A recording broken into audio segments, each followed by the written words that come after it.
Okay, so now we're going to be talking about what happens if you let a particle just kind of fly into a magnetic field uh, with the right-hand rule, so you're flying perpendicularly to the magnetic field.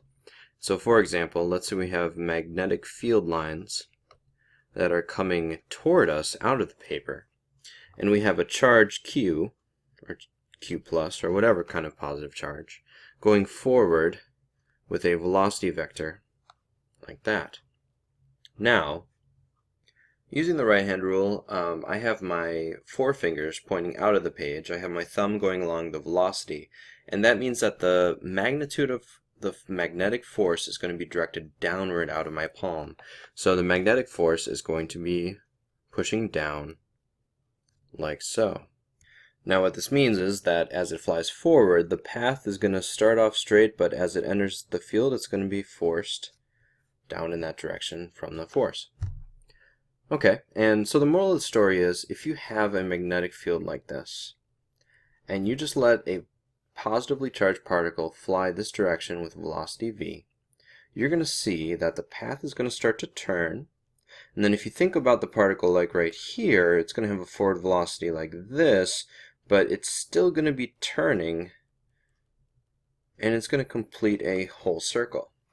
Now, in this case, because the orientation is going to be clockwise, if you were to flip around the magnetic field so that it is going the other direction, well, put a charged particle in there with the same velocity, same direction, you're going to have a force going up like this. So you would have a anti-clockwise loop, and it would just travel in that loop. As long as it doesn't lose any energy, it'll stay in a circle. So one thing to note here is that the force of magnetism is always going to be perpendicular to the path towards the center of the circle. And you may remember that that is actually what centripetal force does. So our next question is going to be, can we estimate how big the circle would be if we knew the magnetic field, if we knew the mass of the particle, the velocity, and so on? So here's what we're going to do.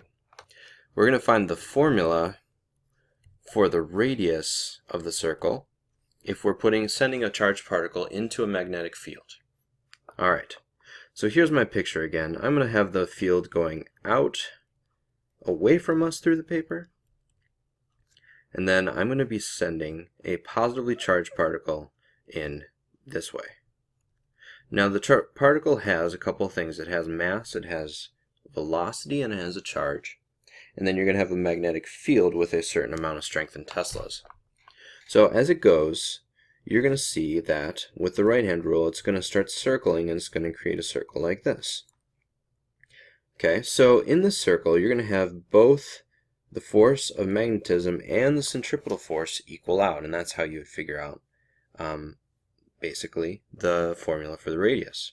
So I'll put that here. The force of the centripetal force should be the same as the magnetic force here. Okay, so centripetal force back in physics 1 was mv squared over r, where v squared over r was the centripetal acceleration. And then the force of B is going to be charge times velocity times the magnitude of the magnetic force.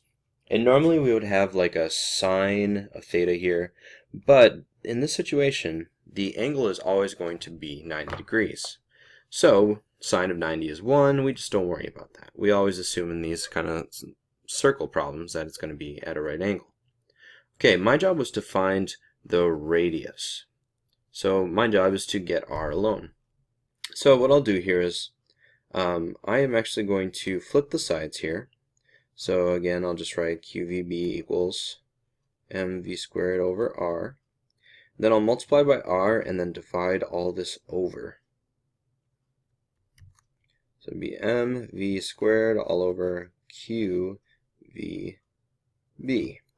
Now you'll notice we have v squared over v, which will reduce, and so the radius is going to be m times v all over q times b.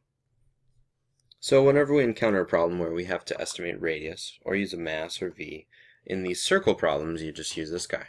So there are some important considerations here that you should remember. What makes the radius increase? Well, if you increase anything on the top, that will increase the radius.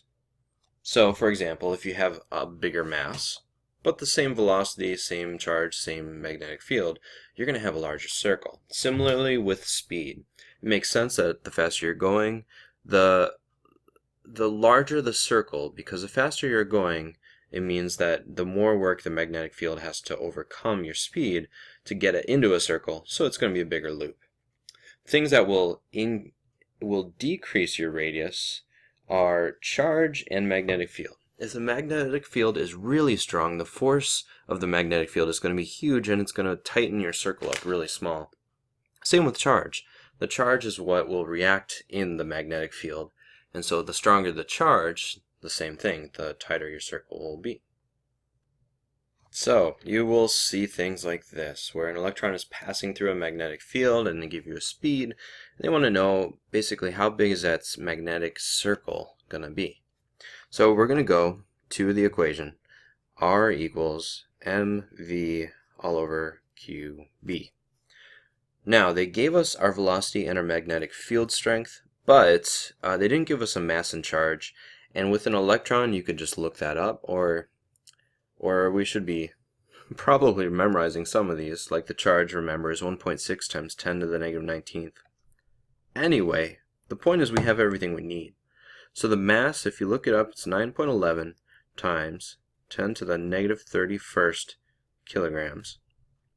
The velocity they gave us was 50 meters per second. And then here we have 1.6 times 10 to the negative 19th coulomb, and 5 times 10 to the negative 3rd teslas, which would be 5 milliteslas.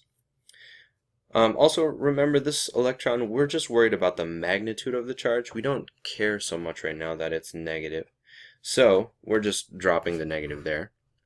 If you crunch this, if you work this out, what I get is 5.7 times 10 to the negative 8th meters. Now that is a really small radius. I looked it up. That's about approximately the size of 100 atoms. So in this particular example, the size of that is just going to be really small. So just one more conceptual example here. Let's say we had a wire with a current going through it like this, and then we have a charged particle, positive charged particle, traveling in this direction with V. So I could ask you a few questions here. First of all, like, what's the magnetic field like at that charged particle?